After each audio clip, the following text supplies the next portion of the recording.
Hi, I'm Mimi Secor, nurse practitioner live at the Meds meeting here in beautiful Orlando, Florida.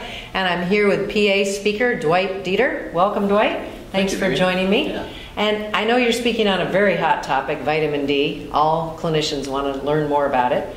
Can you share with us one of the take-home messages from your presentation? Well, I think one of the main take-home messages that I want to leave with the audience is that vitamin D deficiency is, like you say, a real hot topic because, first of all, there's lots of controversy around it. You know, what limits, what's normal for vitamin D. You know, the laboratory range will tell us that 30 is the lower end of normal, whereas the bone experts who have been really studying vitamin D for many years think 40 to 60 is really an optimal range, and maybe even higher. Then the discussion of, well, what's toxic? Right. Yeah, I mean, it's right. just, it's... What is toxic? Yeah. What's your recommendation on that? Well, you know, basically, our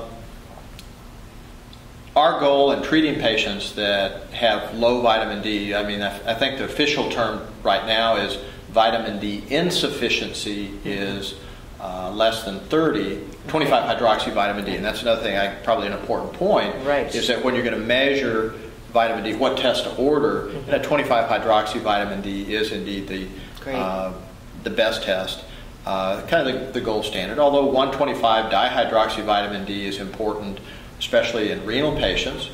But realizing that if you're going to treat it, we have two forms of replacement. We have vitamin D3, which is probably the most effective of the vitamin D supplements. Okay. It's over the counter. It used to be you could only find it in 400 or 1,000 international units in one tablet. Right. You can now get 2,000, 4,000, 5,000, and now 10,000 over the counter. Okay, so then the dilemma for the clinician is, what do you advise your patient? Exactly. There's a lot of controversy there. You have the American Association of Clinical Endocrinologists that have guidelines for treatment that are probably going to be adjusted because there's so much research and so much interest in what is the appropriate type. And so what I'm trying to share with the audience is just maybe not give them all the answers, because I don't think the experts have all the answers, but to at least give people some information to take back. You know, where is this going? Where's the importance? Right. We've known for years that vitamin D is important in bone health, and that vitamin D deficiency is a contributing factor to osteoporosis.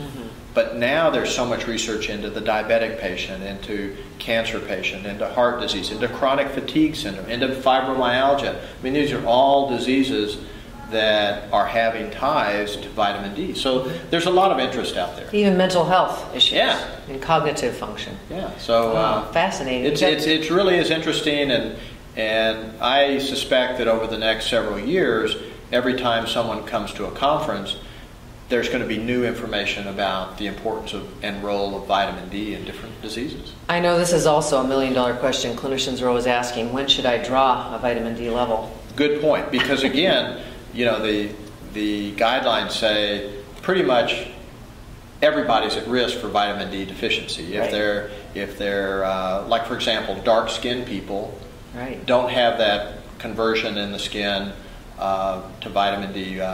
You know, people who have diseases like chronic fatigue. I mean, if you have a patient who's been tired for a long time, you know, that's I mean, probably every patient that comes into our office has They're all fatigued. So basically, you know, or diabetics, or, you know, the point is that pretty much every patient should have a vitamin D level done, and now the assay is not cheap, but it's relatively inexpensive, so it's not something that where I think initially we were checking vitamin D levels, and the cost was between $150 and $200 per test, and now it's probably now in the 50 to 60 range. So that's very modest. Yeah. So I mean, it's something that you're not going to break the bank, but again, in the perfect world, you know, sometimes 50 to 60 will break the bank. Yeah, exactly. Well, thank you, Dwight, very much. And like I said, this is something that is evolving, and over the next few years, every conference you go to, you're going to be learning new stuff about vitamin D. Especially at the Meds meeting. That's right. Coming up. So